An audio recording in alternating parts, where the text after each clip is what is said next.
What's up, Royals? I'm Kai. Hope you're doing well. And check this out. This is a little baby Brazilian rainbow boa. And she's also double het for caramel, albino, and pied. And I'm going to tell you the story of how I produced my very first litter of rainbow boas.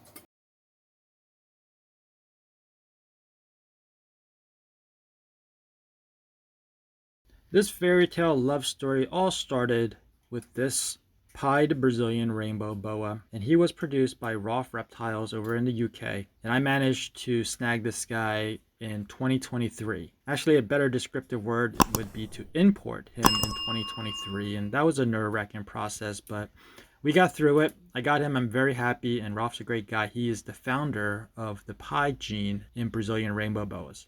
So I took care of this little guy, I grew him up, and somewhere along the line I decided that I wanted to breed Brazilian rainbow boas, and of course you need two to tango. So I managed to find a somewhat of an adult caramel Brazilian rainbow boa. She was produced in 2019, and by the time I got her she was already 4 years old, but she didn't have the size, the weight for breeding.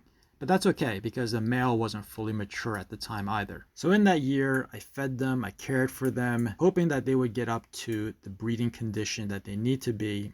Throughout this time, I was looking in the male's enclosure, looking for signs of maturity, and that would be pretty much a sperm plug. I know it sounds kind of gross and disgusting to be looking for a sperm plug, but that's what you got to look for. And thankfully, he dropped one in his water bowl, because if he dropped one anywhere else in the substrate, I probably wouldn't have noticed. So I knew at that time he was sexually mature. The other sign was that his whole personality, his attitude, whatever you want to call it, has changed. He was very calm and friendly when I first got him, but then he started to get a little bit, let's say, aggressive. Not as in wanting to eat me or anything, but when I picked him up, he would jerk, he would buck, he would twitch. I even took a few bites from him. It wasn't really like he wanted to injure me, but I think he smelled the pheromones or the hormones in the air from the female, and therefore he saw my hand as competition. And I say all this because now he's pretty much back to his normal self. He's not being aggressive, he's just chill, as you can see here. The female, on the other hand, never changed. She was the same calm and friendly and inquisitive snake from the day I got her. All throughout the breeding season till now, she's been pretty much the same. And by the way, she was produced by Cliff over at Living Gems. And he told me that she probably needed another year of growing before she could breed, which is what I did. I just fed them and I took care of them until they got to breeding size. Now that we've gone over the background of these two animals, let's get on with the breeding portion. Hey guys, we got to take a quick pause for our sponsor. This video is sponsored by ShedTesting.com. Fast, reliable service. Visit ShedTesting.com to get your snakes genetically tested and take the guesswork out of your breeding projects. ShedTesting.com has hands down the fastest service. If you have any sheds that need to be tested, head on over to ShedTesting.com and you can use my promo code KAI10 for 10% off your next shed test. So in October, I started a temperature cycle where I reduced the temperature and also reduced their food to the point where their temperatures were in the low 70s, and I stopped giving them food completely in November. But that was also the time when I started to introduce the male to the female. In the beginning, there wasn't much activity. They would just be in the same enclosure together, but I didn't see them doing anything. Over the course of the next few weeks, I started seeing some signs where they would be huddled together, and very often they would be together in the same humid hide, which made it very difficult to see what was going on. So I can't visually confirm if they actually locked or not. However, I know they were together. I know they were doing something. And another clue was that there was a sperm plug in the female's enclosure. So that tells me the male was trying. That was good enough for me, even though I didn't see or be able to confirm a lock. And for those of you who don't know what a lock is, that just means that they're mating. So by early December is when I started to increase their temperatures, trying to get back up to what they were originally before the whole temperature cycle. And once their temperatures got above 80 degrees, I started to feed them. Very small prey in the beginning.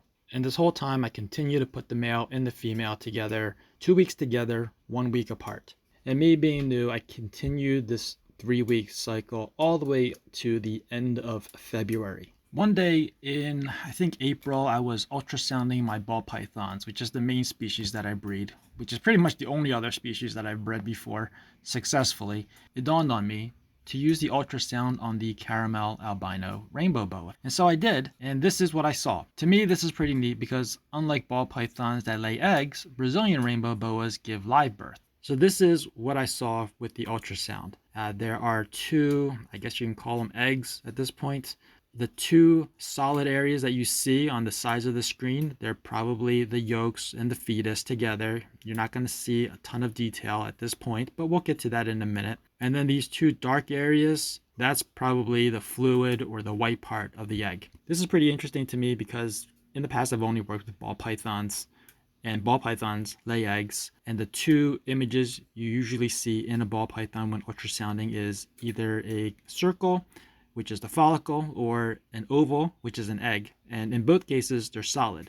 I've never seen an image like this because Brazilian rainbow boas don't produce the typical shell. They just have a sac. So we're able to see inside. And it's interesting that you're able to see the yolk, the embryo section versus the fluid section.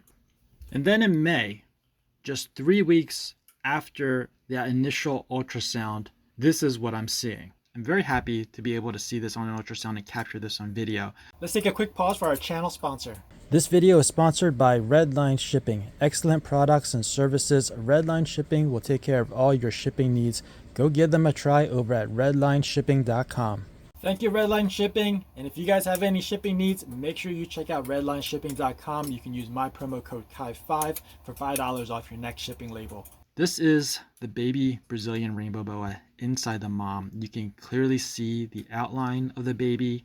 And keep in mind, this is just 3 weeks after that initial ultrasound.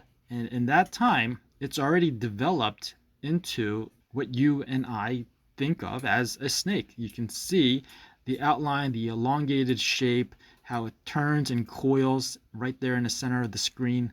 I wasn't expecting to see this, and I wasn't expecting to see the development so quickly. And it wasn't long after this is when the mom gave birth. And she did it on no other than Mother's Day.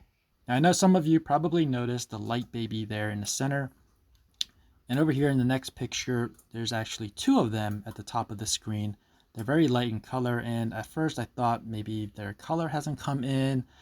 But it turns out that these two are partho babies, meaning that they were, I guess, conceived through a process called parthenogenesis. But those two passed away shortly after they were born, and that's kind of likely with partho babies, but that's a story for a different time. Ultimately, I ended up with 8 of these double het caramel albino pied Brazilian rainbow boas that I'm super happy with. And at the time of making this video, they've already taken down 2 meals with no problem. And the next challenge is going to be sexing them and deciding how many of these I want to hold back to grow up and how many of these I should let go.